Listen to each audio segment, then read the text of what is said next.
Hi everyone, Broman Jenkins here. Today I wanted to get back into the meat and potatoes of the Let's Learn series and do another military avionics item. And today I'm going to be covering the XB-70 Valkyrie. It was a experimental bomber in the 50s and 60s. It was interesting for a few different things that I'll get into. But it never actually saw production. There were two prototypes built. One's currently in Dayton, Ohio at the Air Force Base there, at the Air Museum at the Air Force Base. And I encourage you to go see it. It's a very, we wouldn't think of it as a normal looking plane today. When you look at it, it has a very long fuselage, a very, very large wingspan with hinges on the end of the wings, and 6 engines underneath it. And there was a reason for this design.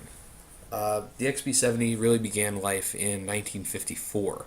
The U.S. Air Force had commissioned Boeing and North American Aviation to experiment with something that could fly at about Mach speed when it had to, and up high above interceptor area. Because in 1954, the only thing that could really get at a bomber was an interceptor. There wasn't a lot of surface-to-air missiles at the time, and building flak cannons that could reach that high was prohibitively expensive. So putting a flight ceiling of about 70,000 feet on the bomber and having it go Mach speed was really to avoid both the interceptors and the blast from the bomb they would drop. These were going to be nuclear jet bombers. At the time, the B-36 and the B-52 were really the only options, and the B-52 wasn't really in service yet. So the idea was that you'd fly above and faster than anything that was going to come at you. So Boeing and North American both came up with these concepts that had fuel tanks on the edge of the wings that were disposable for the return flight. You could drop them off, lose some weight, and you'd have used that fuel by now. The Air Force didn't like these concepts and rejected both of them, but actually kept the project going. So North American went back to the drawing board and pretty much threw everything they had into it. So they found that if you had very sharp edges on a plane, or you had something just below the air intake that would really separate the air and ride it out, you could create a shock wave. The plane could ride on the shock wave with a large enough wingspan in the right area, and that would generate more lift.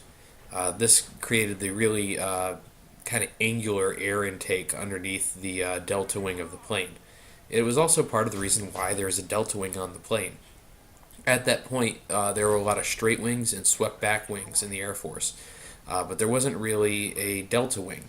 And North American really found that the best way to get a supersonic flight going was to keep the plane as an entire body, basically. So you didn't have these wings sticking out. You had a big triangular wing area and a fuselage. And that was really the first time they saw that design in a flight for the Air Force. So North American came back with this. They also proposed using what's known as zip fuel. It's a boron-enriched fueling solution for the afterburner, which would zip fuel technically was going to make the fuel to thrust ratio much better. So with all these concepts, North American pretty easily won. The extra lift that they generated with the shock and their cooling solution for the skin of the plane, it could get up to 450 degrees, and they were going to run fuel through the system to cool it, which is something they actually do now, was really innovative at the time. Now, the problem was, this was about 1958, and by the time this thing was going to go into service, which would be about 1960, the world was really going to change. And as this kept going, and there was more research and development being done on the plane and more design work being done and finalized, it got really obvious that this plane was already passed by in terms of history. While it could go Mach 3 and cruised at such speed, this really didn't help because surface-to-air missiles were starting to become more prevalent in the Soviet Union, and they could hit the 70,000 foot ceiling that the interceptors couldn't. And at the same time, the ICBM program, the Intercontinental Ballistic Missile Program in the U.S., became more viable, and it was really well, President Eisenhower described it as using bows and arrows in the age of gunpowder. It was just the bomber really had no place because it was much cheaper and easier to send a disposable missile to a site as opposed to flying in a bomber from somewhere in the U.S., having them go X number of miles on this much fuel, and have to do all the maintenance on the plane afterwards.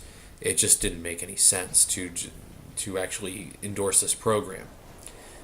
But the Congress didn't cut it completely, and instead it became a program to test, test the abilities of planes to fly at supersonic speeds. It's the sister program to this plane, the F-108 Starfighter, I believe. No, I don't think it was a Starfighter. The F-108 was completely cut as well, and it shared the engine and the escape capsule from this plane, which was a cost-saving move on North Americans' part. The engine was about 28,000 pounds of thrust. It was said to be in the 30,000 pound thrust range, but it wasn't quite there.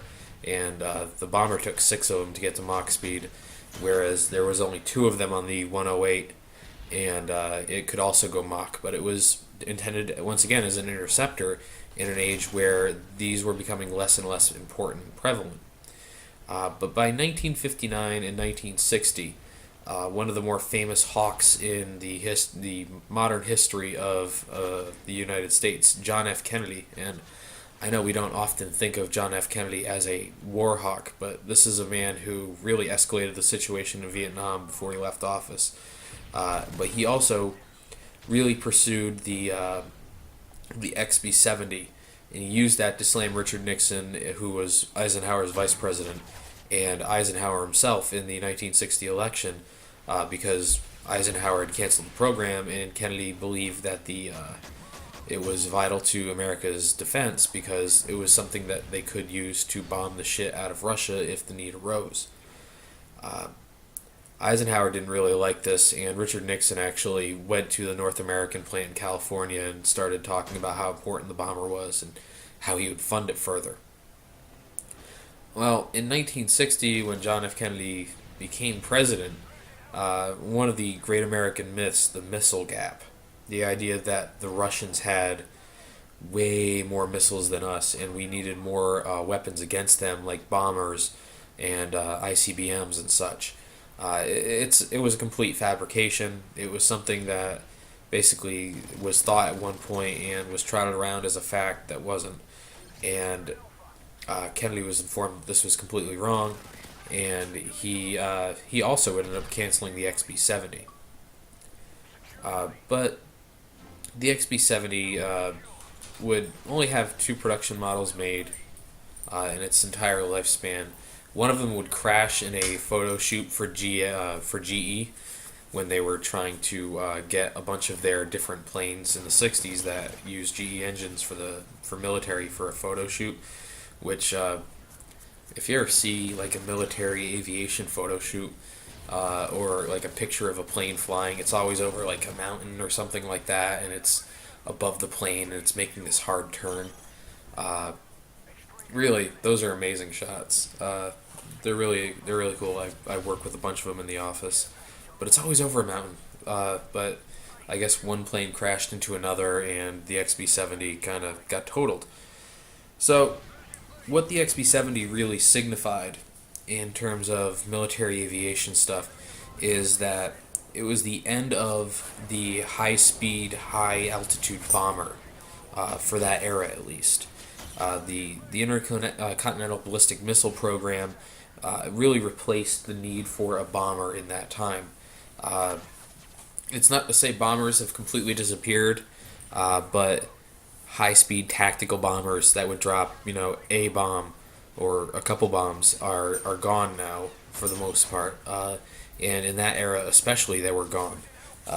not really a lot was done with non-saturation bombers in that time. The more famous ones are the B-52 and the B-36 and such that were intended to drop a lot of bombs at once. Uh, so I hope everyone learned something today, and I hope you'll join me next time. Bye.